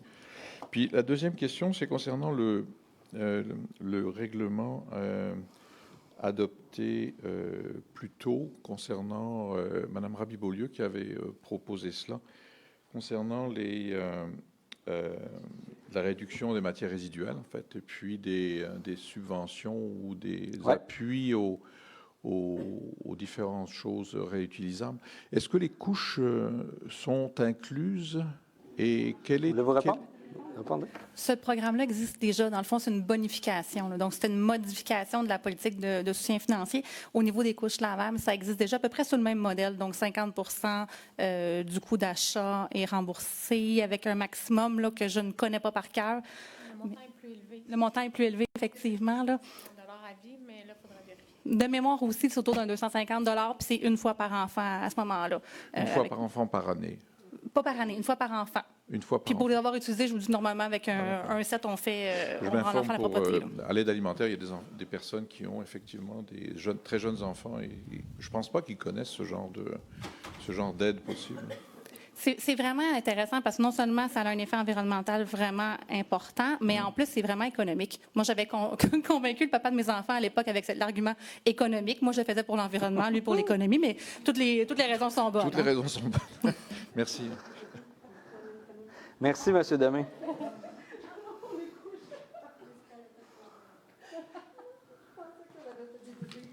Bonjour, Nicolas Sarrazin, rue des Cuivres. C'est Bonjour, ma M. première Sarrazin. séance du conseil en live. Bienvenue. Je suis un nouveau résident de Saint-Colomban. J'ai acheté une maison au mois d'avril. Donc, en rénovant ma maison, j'ai écouté tous vos conseils municipaux des 3 dernières années. Fait que vous rénoviez beaucoup le mardi soir.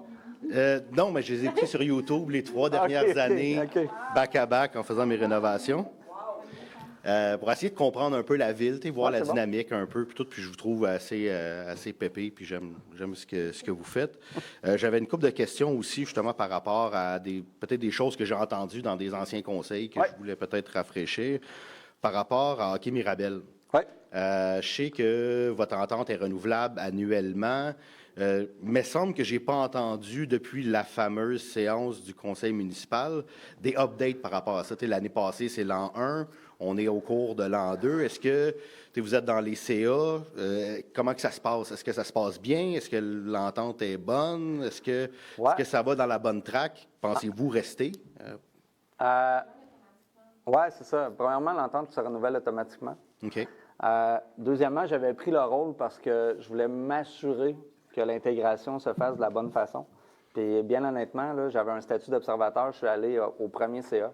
Puis quand j'ai constaté à quel point l'Association de hockey mineur Mirabel était très ouverte, très bienveillante quant à l'intégration des gens de Saint-Colomban. Puis, tu sais, eux, ils le prenaient tellement une belle façon parce que ça leur permettait d'atteindre, si c'est pas la deuxième, c'était la troisième plus grosse association mineure de hockey au Québec. Fait qu'eux, ils voyaient vraiment une augmentation de l'importance de leur poids dans Hockey Québec. Puis, tu sais, on connaît tous des gens à gauche et à droite qui jouent au hockey. Hein, mes filles ne jouent pas. Mais j'ai entendu rien de négatif. Puis, comme parent, je dis que c'est juste du positif de mon côté, c'est mais je voulais avoir votre point de vue à vous. Mais c'est la même chose. Puis, évidemment, c'est une entente annuelle. On s'était, tu sais, quand on avait discuté avec la Ville de Mirabel, ils font la même chose avec Saint-Hippolyte. Hein, ce n'est pas une particularité de Saint-Colomban. Ils voulaient toujours se donner une opportunité de réévaluer dans une perspective où, tu sais, on entrait dans un stade. On ne savait pas quel genre d'engouement c'était pour générer à Saint-Colomban. Puis, à l'époque, il y avait des gens, tu sais, qui étaient contre. Hein, fait que, il y avait des gens qui nous avaient partagé le fait, on veut rester à la chute, voilà, Mirabel. Fait qu'on n'avait pas vraiment le portrait de comment ça se ça serait quoi les répercussions au niveau des inscriptions. Finalement, ça a été assez stable. Bien honnêtement, je n'ai pas eu les statistiques cette année, puis je ne sais pas s'ils ont changé de président. Je ne sais pas si Éric est encore président. Il est encore là. Il est encore là, mais tu sais, pas de nouvelles, bonne nouvelle. Là. On est vraiment dans ce principe-là. Puis, tu sais, ce qu'on a constaté aussi, moi, l'an dernier, je ne sais pas ce qui se fait cette année. Vous êtes parents qui bénéficient de ça. Je ne sais pas, tu sais, dans la première année, là, il y avait quand même un bon taux de présence à Saint-Canute, ce qui était rêvé. Là. Nous, on n'avait pas tant demandé ça. Ça donne bien, je sors d'une pratique à Saint-Canute, mais ça dépend des catégories. Exact. Sauf que quand on avait négocié, là, on ne nous avait pas garanti où se feraient les parties, où se feraient les pratiques. Fait que, tu sais, ça pouvait être à Saint-Janvier, ça pouvait être à Saint-Augustin. Puis dans la première année, moi, le constat que j'avais fait, c'est qu'il y avait beaucoup de trucs qui se passaient à Saint-Canute pour les catégories très populaires. Ouais. Donc, tu sais, les plus jeunes catégories. Donc, évidemment, ça impactait plus la population. Fait que là, on rapprochait énormément les parents, les familles de l'infrastructure au lieu de faire 20-25 minutes à Brownsburg ou à la Chute. Mm-hmm. Donc, tu sais, il y avait des gains sur toute la ligne, puis il n'y a pas eu rien. OK. Fait que c'est tout bonne nouvelle, bonne nouvelle. Parfait. Vous avez parlé de la glace réfrigérée à Saint-Jérôme. Je sais que, j'ai entendu plusieurs fois, les gens ont demandé est-ce qu'un jour vous allez construire un aréna? Puis j'ai compris qu'au niveau infrastructure, c'est pas possible. Mais un projet de glace de réfrigérer une des patinoires que vous avez avec Bound, à ce que j'ai vu, les chiffres ne sont pas prohibitifs au niveau des coûts associés à ça. On parle d'en bas du 10 millions. C'est quand même important. Mais est-ce que ça pourrait être quelque chose... Notre dette cumulée, là, c'est 14. Okay. C'est seulement en perspective. Mais c'est pas exclu que mais à court terme, non. Là. Puis d'ici 2025, absolument pas. Là. C'est clairement pas quelque chose dans lequel on s'est embarqué.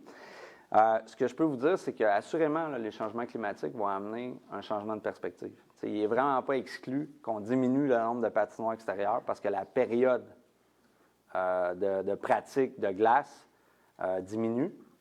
Nos employés ont mis des efforts avant Noël, puis ça, c'est du gaspillage dans la perspective où il y a une vague de chaleur. C'est des heures gaspillées qui n'ont pas servi à personne. Là, ça semble bien parti. Mais ce n'est pas exclu que la stratégie vienne diminuer le nombre de patinoires extérieurs pour se concentrer sur une seule qui serait réfrigérée. Mais clairement, là, ce n'est pas dans les cartons d'ici 2025. Mais c'est le genre de truc qu'on commence à discuter ensemble. Oui, c'est la Fondation, mais la Fondation, je l'ai dit tantôt, elle vient implanter des patinoires dans des quartiers défavorisés. Puis Saint-Colomban ne se classe pas actuellement dans ce critère. Parfait. Ensuite de ça, vous avez dit que vous avez mentionné que vous avez passé la journée avec le directeur du centre de services scolaires. C'est quoi l'opinion de la Ville sur la fin des programmes régionaux au secondaire? Parce que vous parlez d'engagement des jeunes, vous parlez qu'on a des problèmes de graffiti, de vandalisme des jeunes.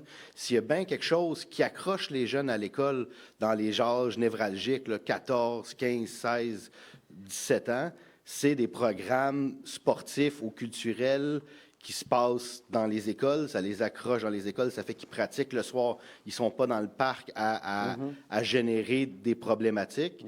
Puis, j'ai cru comprendre que le centre de services scolaires, ils ne sont plus imputables devant la population, fait qu'ils n'écoutent pas vraiment la population. Eux, c'est une colonne de chiffres, s'ils arrivent au bas de la colonne de chiffres, puis que le ministre il est content, il se fout un peu de la population. Fait que je me tourne vers vous, qui est notre municipalité, qui est notre seul point de vue élu à qui qu'on peut consulter. Oui.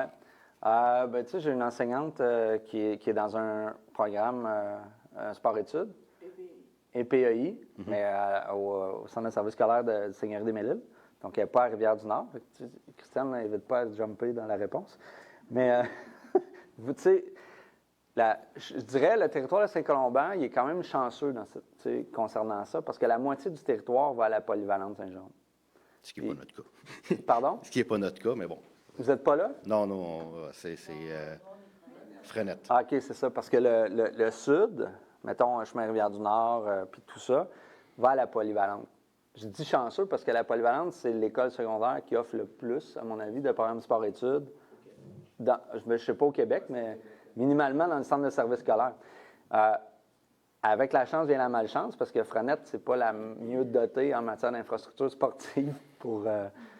c'était le cas il y a 30 ans, c'est encore le cas aujourd'hui. Sauf une cour d'école puis une patinoire extérieure, ils n'ont pas grand-chose. Mais ils ont développé tout le volet musical, le volet artistique.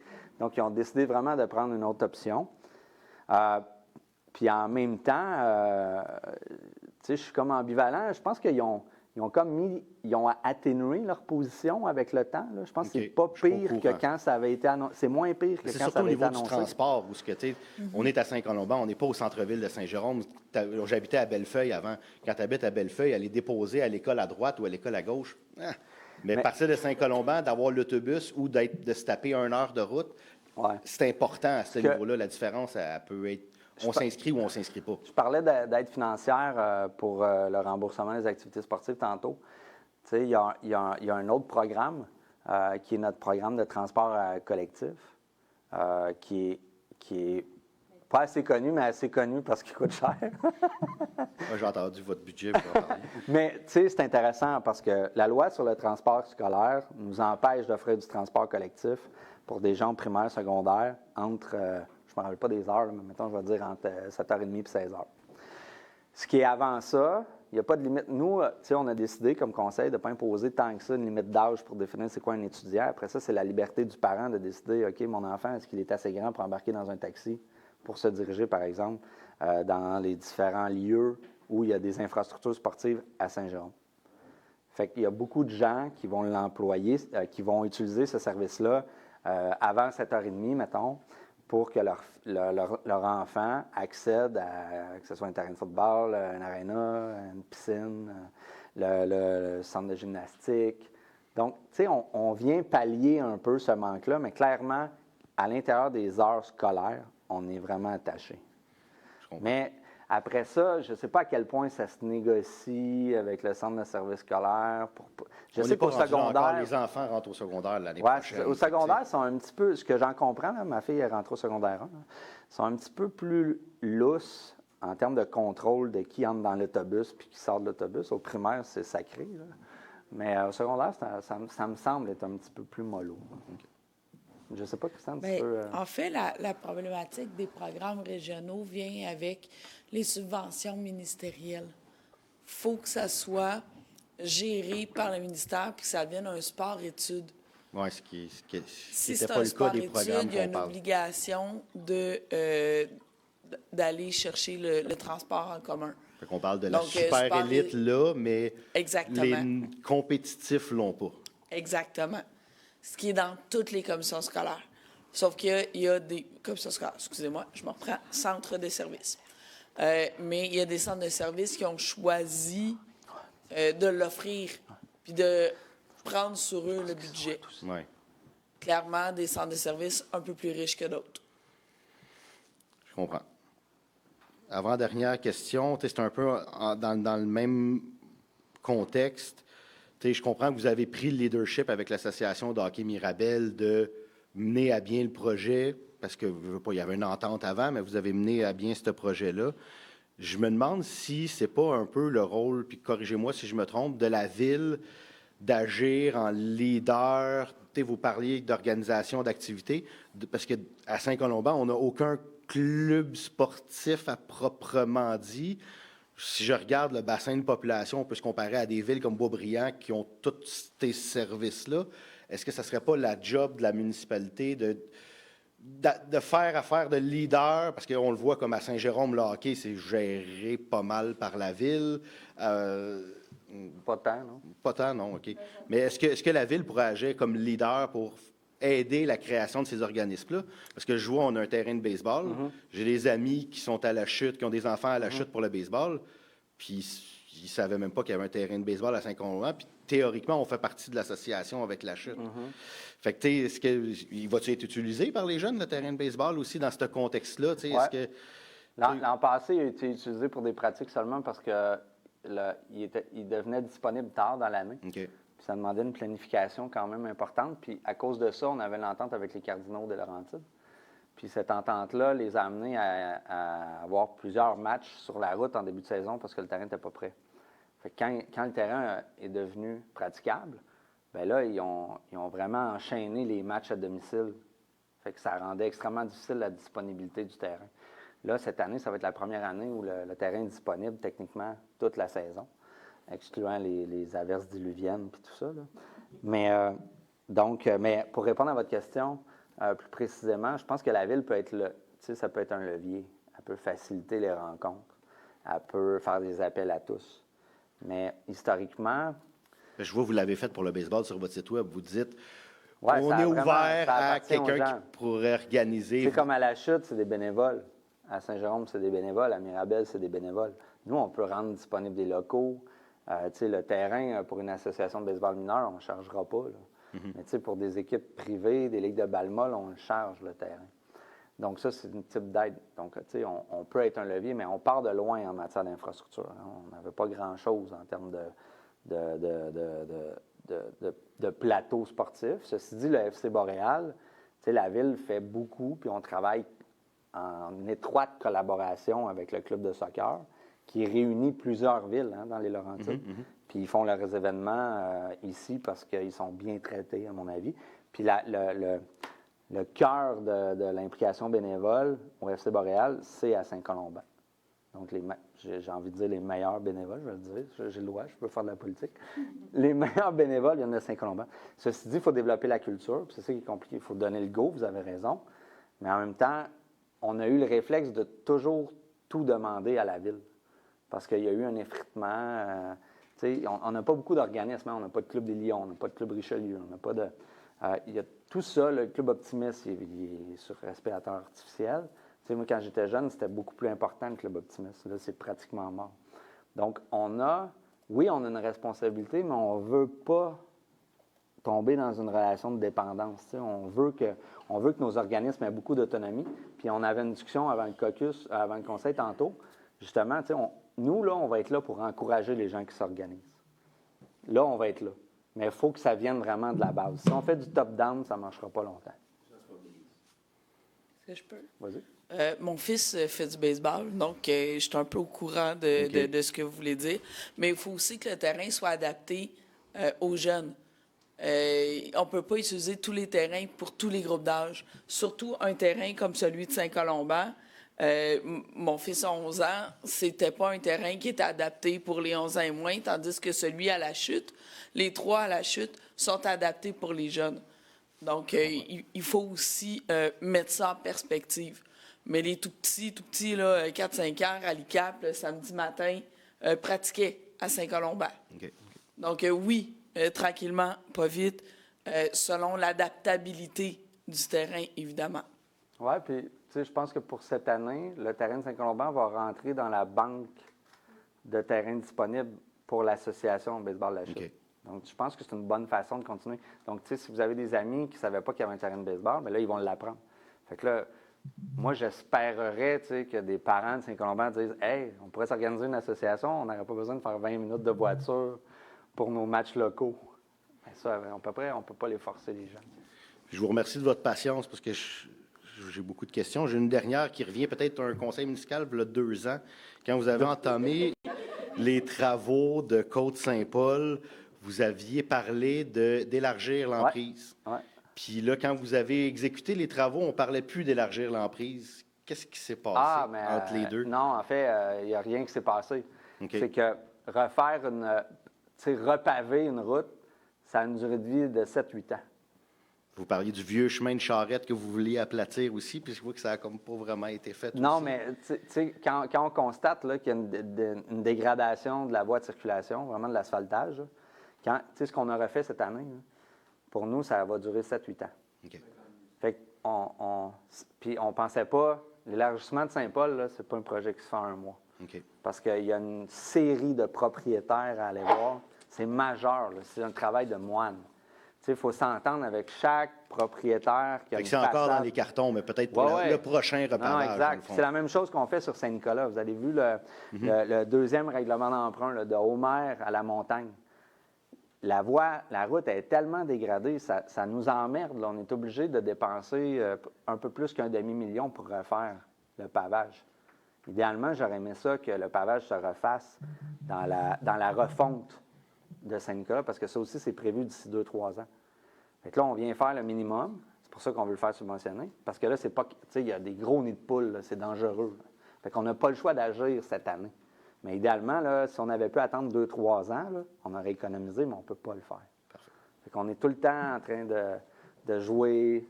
On réfléchit sur des périodes de 3, 5, 7 ans, 8 ans, dépendamment des projets. Je vous remercie de votre patience. Merci, M. Sarrazin. Bienvenue.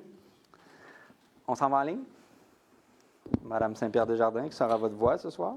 Oui, bonsoir. La première question est de M. Patrick Caron, rue de Marseille. En fait, M. Caron a 3 questions. La première, pourquoi avoir refusé l'accès que demandait le club de motoneige pour partir de Saint-Colomban vers Saint-Canut? On est plusieurs à partir de Saint-Colomban et obligés de mettre nos motoneiges sur une remorque juste pour aller à Saint-Canut et que les 4 roues, eux, ont accès sur le territoire de Saint-Colomban. Ce n'est pas équitable.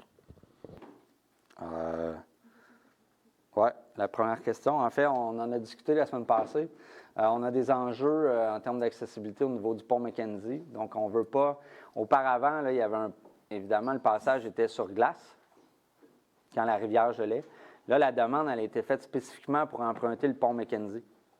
Puis, il y a trop de circulation actuellement sur ce pont Mackenzie-là. Il y a des problèmes de civisme entre les gens qui arrivent du sud qui vont vers le nord, du nord au sud. C'est clair qu'on ne voulait pas ajouter des motoneiges là. Donc, ça, c'est la raison principale. La deuxième raison, c'est que les servitudes d'accès actuellement pour faire du 4 roues, là, c'est très fragile. Ça passe sur des propriétés qui sont privées. Puis si vous parliez au Club des montagnards du Nord, à chaque année, il faut qu'ils renégocient des accès, puis ils en perdent à chaque année.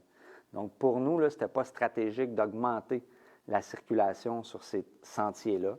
Ça mettait en péril tout type d'accès, que ce soit motoneige ou 4 roues. Là, dans ce cas-ci, c'est les 4 roues. Puis historiquement, ce n'est pas une demande qui existait à Saint-Colomban, fait qu'on n'a pas voulu ouvrir la porte. Est-ce qu'il y avait autre chose? Exact. Puis ça ne fait pas partie d'un sentier fédéré de motoneige, donc clairement, on ne voulait pas s'embarquer là-dedans. Merci. La deuxième question, pourquoi le petit pont de bois sur Kenna n'est pas déneigé? Il y a une butte sur chaque côté. Je n'ai pas la réponse. Je sais que les équipes travaillaient très, très fort aujourd'hui pour souffler justement les secteurs qui étaient embêtants, là, quand on parle des triangles de visibilité. Puis même où il y a des glissières, j'ai croisé les équipes aujourd'hui. Ils étaient à Montessir, Rivière-du-Nord. Là, il y avait un problème de visibilité. Donc, les équipes vont souffler. Faites une requête au service des travaux publics ou par le système Voilà. Puis ça va être fait parce que s'il y a des enjeux d'accès, on va agir rapidement. Merci. La troisième question. Quand allez-vous asphalter le bout de rue à côté de Kenna? Où sont les boîtes à mal, coin Côte-Saint-Paul? Quand? C'est une bonne question. Il suffit de sensibiliser les membres du conseil, j'ai envie de dire. Oui? C'est prévu quand? C'est pas prévu dans la courte section pour cette année. C'est-tu cette année? La signalisation va de changer de base. Oui, exact. Mais c'est-tu le pavage courte section cette année? Moi, j'ai un blanc. Ça se peut? Mais, oui, c'est ça. Ce que j'allais dire, c'est que vous ne le verrez pas en résolution. Souvent, ça va passer dans les règlements d'emprunt pour pavage courte section. Mais clairement, ça nous a été... je pense qu'il n'y a pas personne qui est en désaccord. Je n'ai pas entendu personne en désaccord. C'est un principe de... Il faut faire les travaux, il faut que ça passe par le service de génie. Puis, c'est pas des gros travaux, mais faut que ça va s'inclure dans le pavage courte section. Donc, si ce n'est pas fait cette année, ça va être facilement fait dans les 2-3 prochaines années. Voilà. Merci, M. le maire. Ça fait le tour pour les questions en ligne. C'est tout? Qui propose cette fin de séance? Je tiens à souligner que j'ai une petite pensée pour Mme Charlebois. Je la laisse débuter l'année du bon pied cette année. Oh, c'est gentil. Alors, mais avant de lever, merci à notre citoyen qui vraiment arrive dans la ville et s'informe et regarde nos conseils de ville.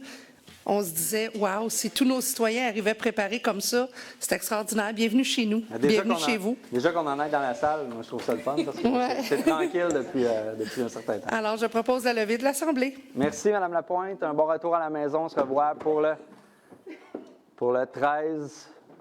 Ça, c'est commencé. Vous êtes en décalage horaire, hein, Mme Mascu? Donc, on se revoit le 13 février prochain. À bientôt.